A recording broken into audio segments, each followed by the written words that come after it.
lot of fighting. I'm going to be raw and honest about it. Yeah. And because people need to understand as a Christian. Yo, what is going on, everybody? Welcome into the Rest Up Podcast. This is going to be episode 22. We have one of my best friends, Gabriel, right here. One of my boys. He works in the human resources field. Is that a correct term? Corporate America. Specialized human resources, yeah. We're going to be talking about how you can still have a fruitful life as a Christian, but also work in the corporate environment, which, can be more snaky. You gotta wiggle around certain things and stuff like that. And basically we're just gonna be diving in to it and just see, what are the things you do, Gabe, just stuff like that, ways that we can still be a light no matter where we are. Absolutely. It doesn't matter the environment, and just being a representative of Jesus. We may not have the opportunity to be as loud as we really want to deep down, but we can still have the opportunity to be a light in the darkness. So, thank you guys for watching week in, week out. Last week we took a week off because at the end of the day, this isn't for us. It's for the Lord. So, just mentally, I just had to remember what and who I'm doing this for. And so last week I just didn't really have the right mindset. And I didn't want to do or say anything, spiteful or just anything that isn't of the Lord. So I hope you guys can understand. We took a week off. But we have great ideas flowing, new content. Hopefully we'll be trying out. But yeah, if you guys are new, don't forget to like, subscribe, share. You guys know what to do. Editor, roll that intro.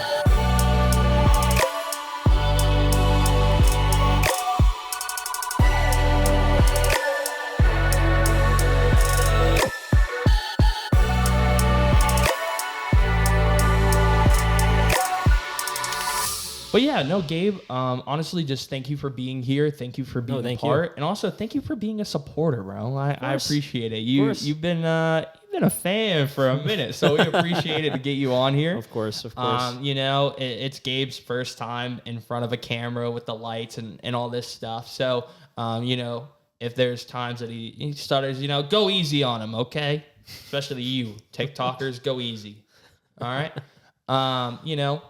But to get it started, Gabe, what is it that you do specifically? Like, what are some of the things that you see that go on in your workplace? So, I guess I can start with my position title. Okay.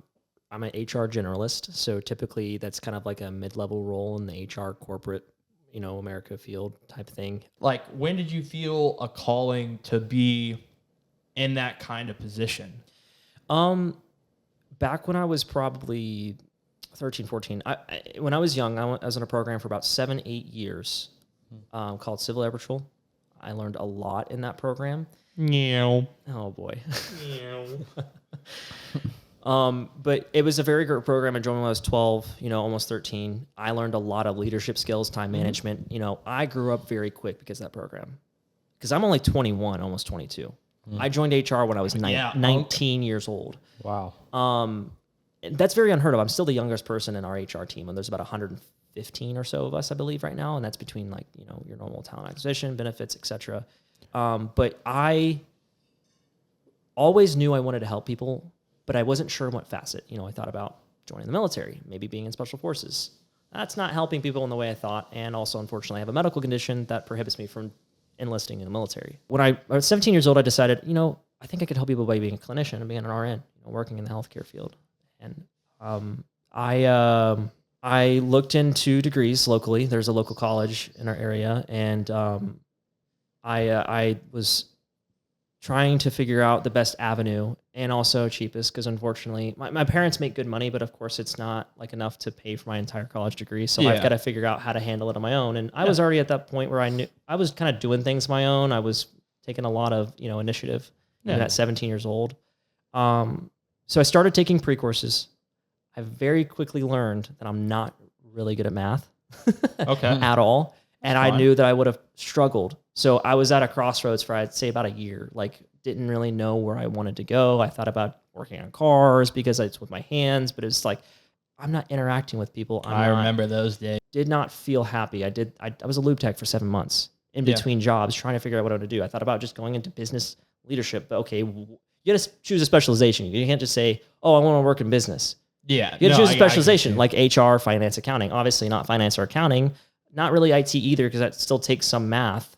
But I kind of learned more about HR from a family member who has worked in HR for 30 years. You know, they're at the C-suite level. They love it. They are about to retire, but they've loved it their entire career. You know, they were able to help people. So started looking into that, you know, started doing more research, started connecting with people who were in HR. And then when I left the dealership, I got a job as I'd say like it was called patient, service coordinator or something to that effect. My job was essentially, I worked in a call center, fully remote, and I helped patients for the same organization I work for now schedule diagnostic testing. So MRIs, CTs, any kind of diagnostic test. And I made a lot of connections very quick in that organization. Fortunately, we also had a family friend who already was an HR business partner for that organization, and her husband worked with my father in their job. And 9 months later, after joining, I was granted my first position. It was a talent acquisition, favoring position. So there was some core HR aspects. But my ultimate goal was to be in core HR, where I am now. That's good. So I was in that role for a year, and I've been in the HR generalist role for about 6 months now. So 6, almost 7 months, and I've enjoyed every minute of it compared to my last role. And I liked my last role. I worked hard. I worked my butt off, man. Like I'm hungry. I was passionate, and I still am every day. I'm learning so much, and I've gained so much knowledge, and I know that I'm able to apply in my personal life too, And so, yeah, I mean, that's kind of how it kind of came to be, if that answers your question. Yeah. No, I mean, very extended answer. I thought you did good. I mean, so with all of that information, how do you apply Jesus in your life and the work environment? Well, I guess like a big thing, like, off the top of my head, it could just being a light. Now, it doesn't have to necessarily be preaching Jesus to everyone. Yeah, of course. It could be something as simple as, now, there's plenty of people in my office that I can tell are not religious. And it's not me judging them. Yeah, it's me, you kind of can tell off someone's habits, They might say a cuss word every 5 seconds, or they might take the Lord's name in vain, or they might, you can just, you learn things about them over time, and it kind of, you're like, okay, they might believe in Jesus, but they might not be having a relationship with him. Yeah. Like the three of us.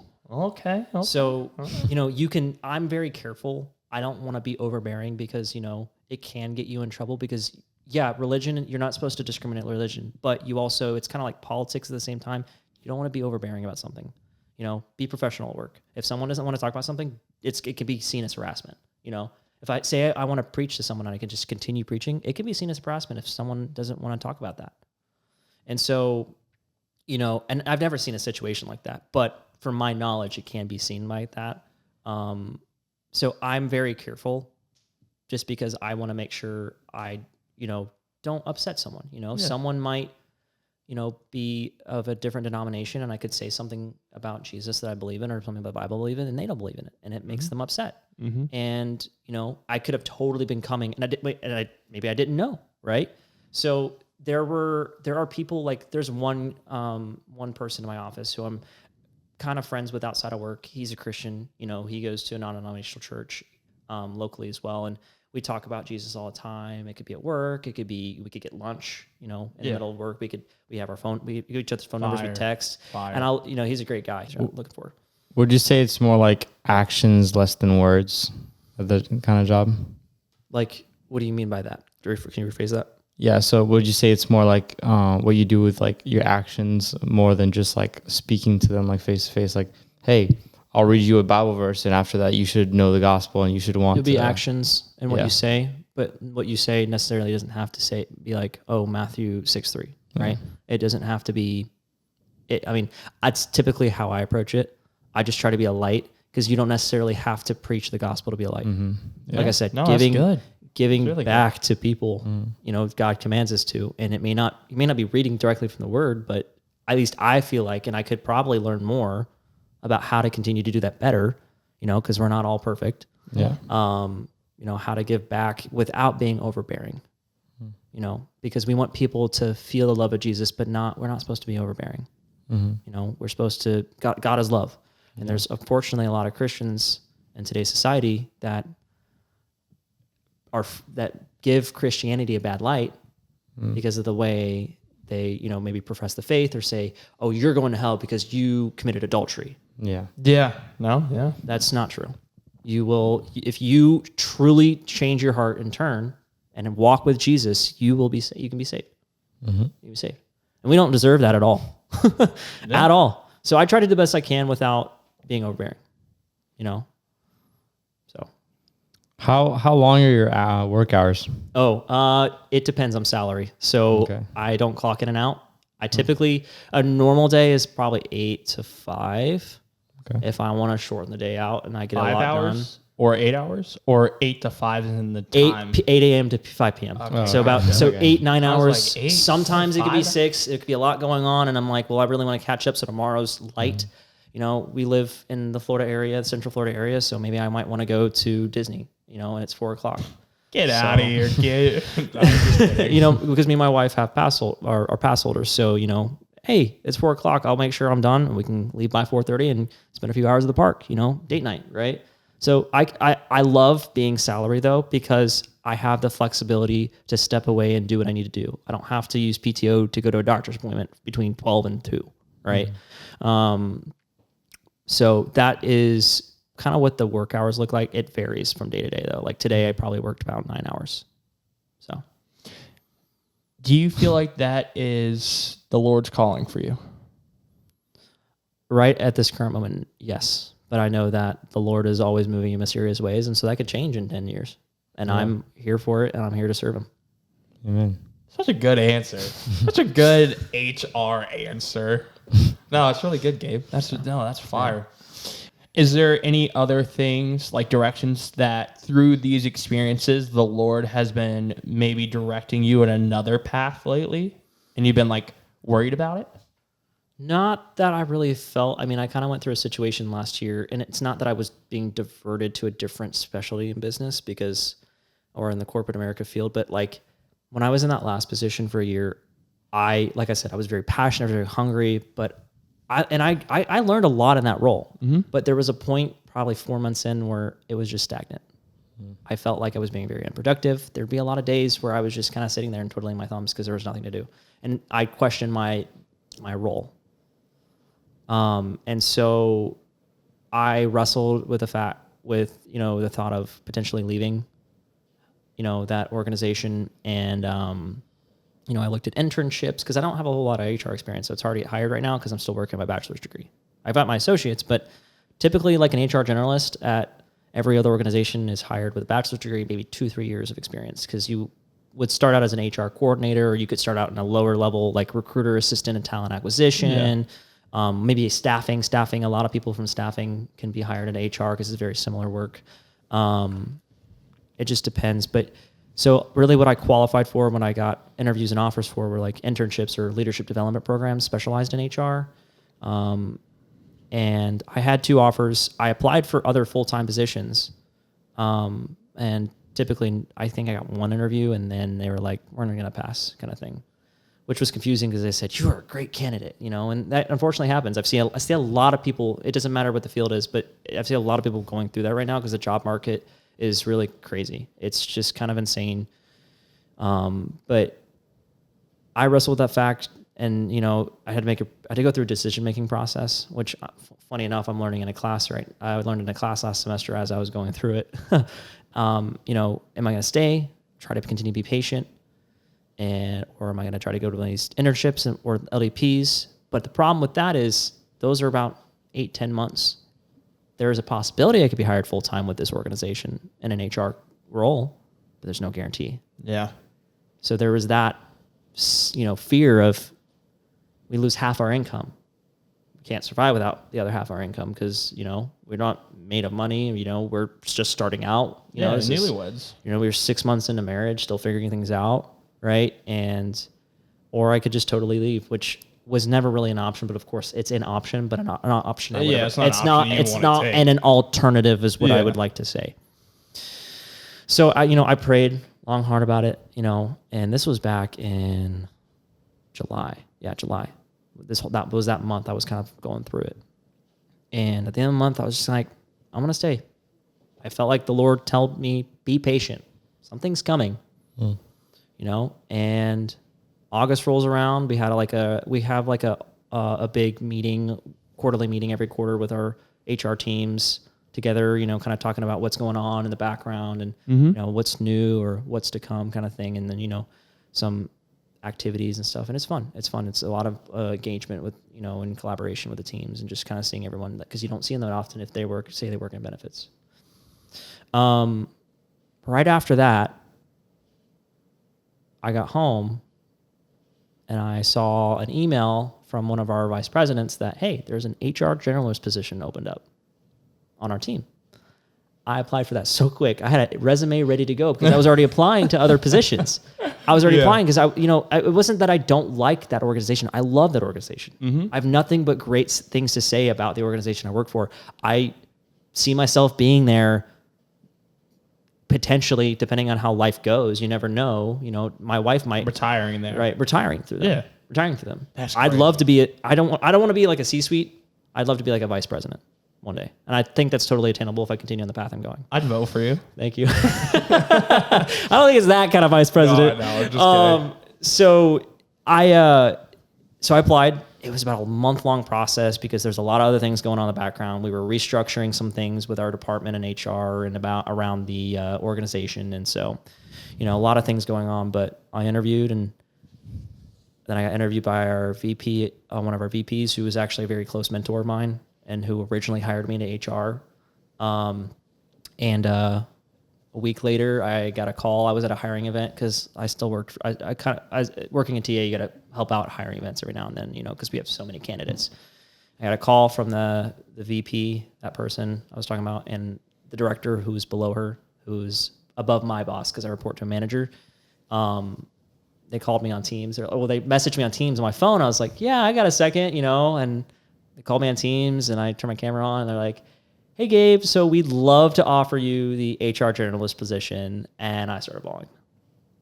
I felt a wave of like, I don't know, how would I say this? Like, all the overwhelmingness left, all of the frustration left, all in that moment. Yeah. All in that moment. And I prayed to God right away after I hung up the phone because I was like, thank you, Lord. Like, you've answered my prayers. I've been dreaming and hoping of this for so long because this is right where I need to be to continue growing in the proper direction of my career. And so I'm forever grateful to him and for my mentors and leaders for that, because they did help, and so did John. You know, God pushed them in the right direction to pick me as a candidate, you know, and I tried really hard. Like, I studied and I prepared myself. I had brought notes. I asked questions. I took notes during the interview, everything. Like, I wore a sport coat, a tie. I really worked I wanted to make sure, not because I was trying to make myself, you know, portray myself, and now I'll use the example like a Pharisee, because I really cared and I was really passionate about getting a role like that and contributing to an amazing organization like I work for and doing even greater things and continue to shine like a Christian, you know, in my everyday life. Okay. Anyways, so we can stop talking about that. Yeah, no, that's good. Dude, you got so much information about it. Like, no, I love what I do, man. I'll talk about it all night long. You were worried that you weren't going to be able to talk. Like, he was literally telling me in the car, he's like, man, I don't really know what I'm going to be able to say. And I'm like, dude, that's all it is. It's just a conversation. Right. So, being a newlywed, being Christian, what kind of things like, if you don't mind talking about it, like, what are some of the things that having Jesus in y'all's life has like really helped that you're like comfortable talking about? Like, anything like you've overcome, like what is that like? Because, you know, I could be there pretty soon. Tim, you got a couple years, so you're good. You know. Well, yeah, like what how has Jesus and your experience in HR like kind of helped your personal life? I wouldn't say like HR directly has helped. Is there anything maybe like the more I develop, the more I become more structured, maybe better time management more than I maybe I thought I had good time management, and I got even better because I learned strategies in my own job, stuff like that. I wouldn't say there's anything that I applied to my marriage from HR. I don't think that would go over well with my wife, bringing my work home and using it in my own personal relationship with her in our marriage. But good answer, Gabe. Very good answer. I was kind of baiting you. I plead the fifth. I was kind of baiting you so I could clip it and send it to your wife. No, 100% don't really do that. I mean, I don't know. There's also nothing really I don't feel like that I could apply in a marriage. Marriage is totally different from working in HR. So how has Jesus really, helped us this past year is kind of what you're saying. We have had, this is normal in first marriages, but we've had a very tough first year. A lot of fighting. I'm going to be raw and honest about it. Yeah. And because people need to understand as a Christian,